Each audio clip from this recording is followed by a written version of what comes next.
আজ থেকে এইচএসসি পরীক্ষা শুরু, প্রশ্ন ফাঁস ঠেকাতে থাকছে কঠোর ব্যবস্থা।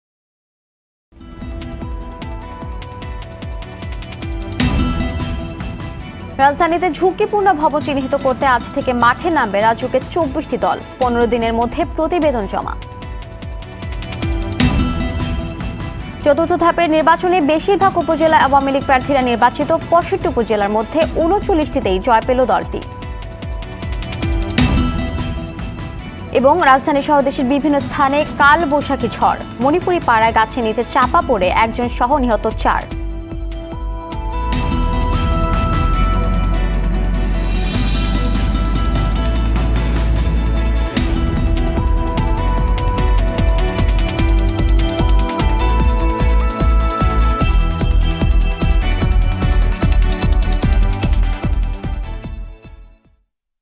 আসসালামু আলাইকুম, স্বাগত জানাচ্ছি আরটিভি সকালের সংবাদে। শুনছিলেন মার্কেন্টাইল ব্যাংক শিরোনাম। আপনাদের সঙ্গে আছি আমি আফসানা সুরাইয়া।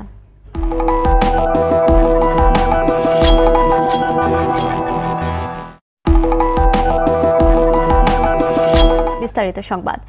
সকাল 10টায় দেশের 10টি শিক্ষা বোর্ডে একযোগে শুরু হচ্ছে উচ্চ মাধ্যমিক সার্টিফিকেট এইচএসসি ও সমমানের পরীক্ষা। এবছর সারা দেশের 9,081টি প্রতিষ্ঠানে 13,51,505 জন শিক্ষার্থী পরীক্ষা দেওয়ার কথা রয়েছে। এর মধ্যে ছাত্র 6,64,496 জন এবং ছাত্রী 6,87,009 জন। 8টি সাধারণ শিক্ষা বোর্ডের আওতায় এইচএসসি পরীক্ষায় মোট অংশ নিচ্ছে 11,38,747 জন। কারিগরি শিক্ষা বোর্ডের অধীন এইচএসসি ভোকেশনাল পরীক্ষায় 1,24,264 জন এবং মাদ্রাসা শিক্ষা বোর্ডের অধীনে আলিম পরীক্ষায় অংশ নিচ্ছে 88,451 জন। অনুমোদনহীন ভবন ভেঙে দেয়া হবে বলে জানালেন গৃহায়ন ও গণপূর্ত মন্ত্রী সমর রেজাউল করিম। রোববার দুপুরে রাজধানীর দিলকুশায় রাজুকের প্রধান কার্যালয়ে দিক নির্দেশনামূলক সভা শেষে কথা বলেন তিনি। বহুতল ভবন পরিদর্শনের জন্য 24টি দল গঠন করা হয়েছে বলেও জানান মন্ত্রী। বিস্তারিত শাহাবুদ্দিন শিহাবের রিপোর্টে।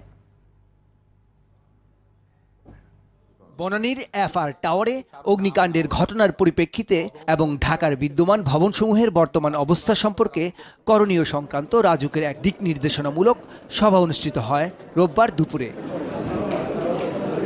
সভা শেষে গৃহায়ন ও গণপূর্ত মন্ত্রী বলেন, ঢাকা শহরের বহুতল ভবন পরিদর্শনের জন্য 24টি দল গঠন করা হয়েছে। দলগুলো সোমবার থেকে পরিদর্শন শুরু করবে। রাজুক থেকে আলাদাভাবে শুরু হবে আগামীকাল 24টি টিম ঢাকার প্রাথমিক পর্যায়ে বহুতল ভবনগুলিকে চিহ্নিত করবে।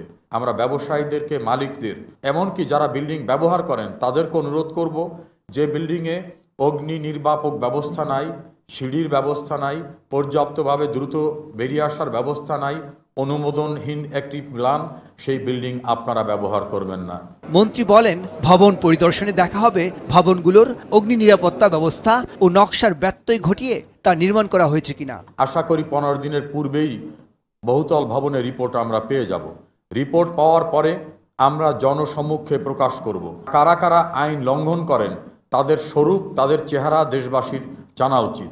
নিয়মের বাইরে যেটা থাকবে সেটাকে কঠোরভাবে প্রতিপালন করতে হবে, না হলে যত প্রকার কঠিন পদক্ষেপ গ্রহণ করা সম্ভব আমরা সেই পদক্ষেপ গ্রহণ করব। মন্ত্রী বলেন, ভবনটির অবৈধ অংশ নির্মাণের সময় রাজুকে যারা দায়িত্বে ছিলেন তদন্তে তারা দোষী প্রমাণিত হলে ব্যবস্থা নেওয়া হবে। আমরা সকলের সহযোগিতা চাই। শাহাবুদ্দিন শিহাব, আরটিভি, ঢাকা।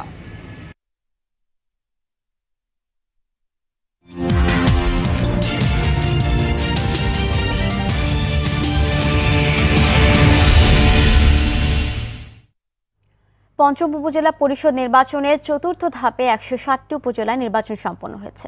এই নির্বাচনে চেয়ারম্যান পদে নৌকা প্রতীক নিয়ে আওয়ামী লীগের প্রার্থীরা সরাসরি ভোটে জয়ী হয়েছেন 25টি উপজেলায়। আর আওয়ামী লীগের বিদ্রোহী প্রার্থী স্বতন্ত্র জাতীয় পার্টি জেপি ও বিএনপির বহিষ্কৃত স্বতন্ত্র প্রার্থীরা জয়ী হয়েছেন 33টি উপজেলায়।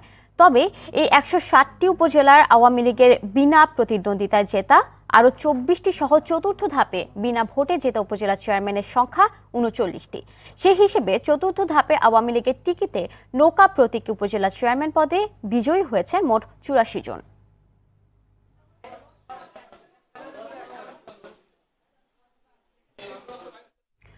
পেট্রোবাংলা ও তিতাসে দুর্নীতি 50 ভাগ কমানো গেলে গ্যাসের দাম বাড়ানোর প্রয়োজন হবে না বলে মন্তব্য করেছেন হাইকোর্ট। চলমান গ্যাসের দাম বাড়ানোর শুনানি নিয়ে চলা আবেদনের শুনানিতে আদালত বলেন, দুদক কেন ব্যবস্থা নেয়নি সে বিষয়ে জানার প্রয়োজন রয়েছে। এজন্য দুদককে পক্ষভুক্ত করার জন্য আদালত নির্দেশ দিয়েছেন। খান আলামিনের রিপোর্টে থাকছে বিস্তারিত।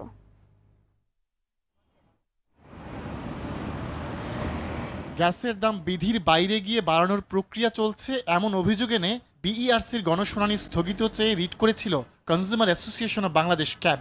এরই ধারাবাহিকতায় ক্যাব আরেকটি আবেদন করে, যার শুনানিতে হাইকোর্ট পেট্রোবাংলা ও তিতাসের দুর্নীতি নিয়ে কথা বলেন।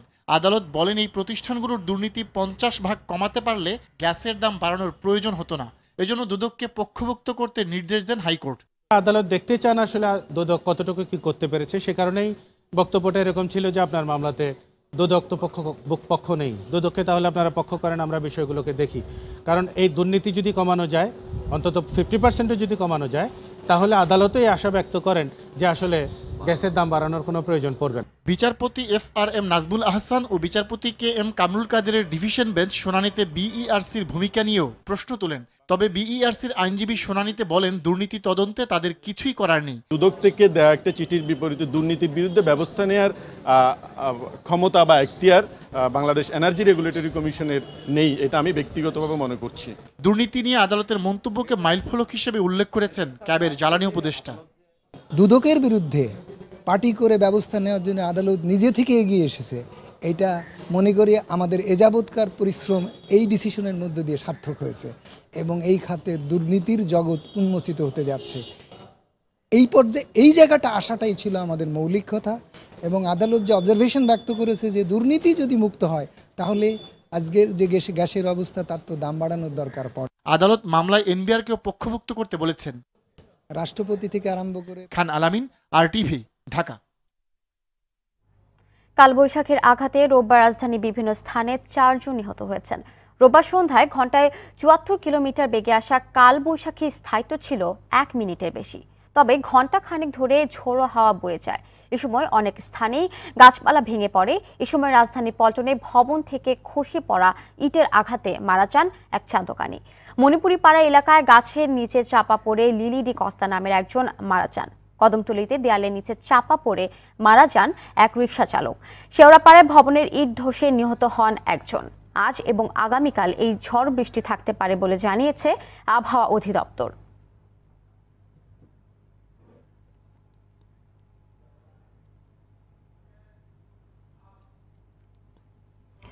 সকাল 10টায় দেশের 10টি শিক্ষা বোর্ডে একযোগে শুরু হচ্ছে উচ্চ মাধ্যমিক সার্টিফিকেট HSC ও সমমানের পরীক্ষা। এবছর সারা দেশের 9081টি প্রতিষ্ঠানের 13,51,505 জন শিক্ষার্থী পরীক্ষা দেওয়ার কথা রয়েছে। দর্শক, এই মুহূর্তে সরকারি বিজ্ঞান কলেজে আছেন সহকর্মী আরাফাতুর রহমান, সরাসরি যোগ দিচ্ছেন তিনি। আরাফাত, প্রায় প্রতিটি পরীক্ষাতেই তো প্রশ্নপত্র ফাঁস নিয়ে পক্ষে বিপক্ষে নানা অভিযোগ উঠে, তো এবার কোনো অভিযোগ পেয়েছেন কিনা?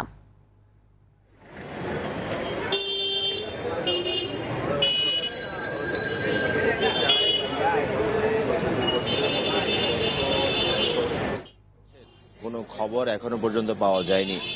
অভিভাবকদের সাথে কথা বলি এবং এখন যে ছাত্রছাত্রীরা পরীক্ষা দিতে যাচ্ছেন তাদের সাথে কথা বলে আমরা জেনেছি যে গতকালকে রাত থেকে তারা প্রশ্নপত্র ফাঁস হয়েছে এরকম কোনো কথা শোনেননি। তো অন্যান্য বছর এই সময়ে অনেক প্রশ্নপত্র ফাঁস হওয়ার কথা বা বিভিন্ন সামাজিক যোগাযোগ মাধ্যম বা বিভিন্ন অ্যাপসে এই বিভিন্ন প্রশ্নপত্র ফাঁসের খবর পাওয়া যায়, কিন্তু এখনো পর্যন্ত সেটি পাওয়া যায়নি। যদিও আজকে বাংলা প্রথম পত্র দিয়ে HSC পরীক্ষা শুরু হচ্ছে, তারপরেও অন্যান্যবার দেখা গেছে বাংলা পরীক্ষার প্রশ্ন ফাঁস হতে। আমরা এখন আছি, আপনারা দেখতে পাচ্ছেন যে সরকারি বিজ্ঞান কলেজে। তো বিজ্ঞান কলেজের অধ্যক্ষের সাথে বনমালী স্যারের সাথে আমাদের কথা বলার সুযোগ হয়েছে। উনি জানিয়েছেন যে সঠিক সময়ে ওনারা পরীক্ষা শুরু করতে পারবেন। তবে গতকালকে প্রাকৃতিক দুর্যোগের কারণে এখানে বিদ্যুৎ সংযোগে একটু ব্যাঘাত ঘটায়, ওনাদের এখানে বিদ্যুৎ সংযোগের একটু সমস্যা রয়েছে। সে কারণে পরীক্ষার আলো সরবরাহে একটু সমস্যা হতে পারে। এছাড়া পরীক্ষা স্বাভাবিক নিয়মে সুন্দরভাবে চলছে। আমরা দেখেছি যে শিক্ষার্থীরা যখন এখানে আসছেন শুধুমাত্র শিক্ষার্থীদের শরীর চেক করে ওনাদের ঢোকানো হচ্ছে এবং মোটামুটি কড়া নিরাপত্তার মধ্যে দিয়ে এই পরীক্ষার হলে ঢোকানো হচ্ছে। ওনারা জানিয়েছেন যে দুপুর 1টা পর্যন্ত এই পরীক্ষা চলবে এবং মোটামুটি পরীক্ষার হলে যে নিরাপত্তা সেই নিরাপত্তা বেশ জোরদার রাখা হয়েছে। আর এখনো পর্যন্ত অন্য কোনো খবর পাওয়া যায়নি, আর নিরাপত্তা মোটামুটি ভালোই রয়েছে। আফসানা। আরাফাত, আপনাকে অসংখ্য ধন্যবাদ। দর্শক, রাজধানীর সরকারি বিজ্ঞান কলেজের পরীক্ষা কেন্দ্র থেকে জানাচ্ছিলেন সহকর্মী আরাফাতুর রহমান। দর্শক, সংবাদ শেষ করব যদি একদিন সিনেমার খবর দিয়ে। পারিবারিক গল্প নিয়ে নির্মিত বেঙ্গল মাল্টিমিডিয়া প্রযোজিত চলচ্চিত্র যদি একদিন মুক্তির পর থেকেই সব শ্রেণীর দর্শকদের নজর কেড়েছে, যা ধারাবাহিকতায় বাংলাদেশ ও কানাডার পর মুস্তফা কামাল রাজ পরিচালিত চলচ্চিত্রটি আজ মুক্তি পেল অস্ট্রেলিয়ায়। সিডনির ব্যাংকস্টাউনের ওয়েস্ট সিনেমাতে চলে যদি একদিনের প্রথম শো। সেখানে উপস্থিত ছিলেন আরটিভি প্রধান নির্বাহী কর্মকর্তা সৈয়দ আশিক রহমান। এরপর 7 এপ্রিল ক্যানবেরার লাইমলাইট সিনেমাস এবং 14 এপ্রিল সিডনিতে দ্বিতীয় শো চলবে অবার্নের রিডিং সিনেমা।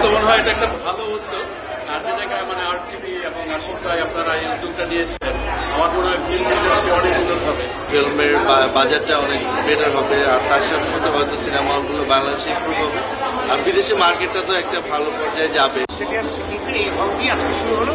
আমি অত্যন্ত আনন্দিত যে হলে কোনো সিট খালি নেই।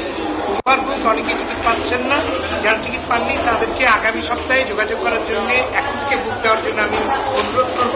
বেঙ্গল মাল্টিমিডিয়াকে ধন্যবাদ আমাদের সাথে থাকার জন্য এবং আমাদেরকে ট্রাস্ট করার জন্য। আমাদের মার্কেটটা এই মুহূর্তে ছোট, কিন্তু খুব তাড়াতাড়ি দ্রুত এটা বর্ধনশীল। সকালের সংবাদ শেষ করব, তবে তার আগে মার্কেন্টাইল ব্যাংক শিরোনামগুলো জানিয়ে দিচ্ছি আরও একবার।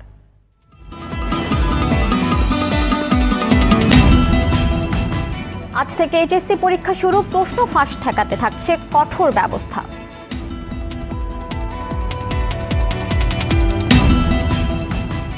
রাজধানীতে ঝুঁকিপূর্ণ ভবন চিহ্নিত করতে আজ থেকে মাঠে নামবে রাজুকের 24টি দল, 15 দিনের মধ্যে প্রতিবেদন জমা। চতুর্থ ধাপে নির্বাচনে বেশিরভাগ এলাকায় আওয়ামী লীগ প্রার্থীরা নির্বাচিত। 107 উপজেলার মধ্যে জয়ী 45টিতে, বিনা ভোটে চেয়ারম্যান 39 জন। এবং রাজধানী সহ দেশের বিভিন্ন স্থানে কাল বৈশাখী ঝড়, মণিপুরি পাড়ায় গাছের নিচে চাপা পড়ে একজন সহ নিহত 4।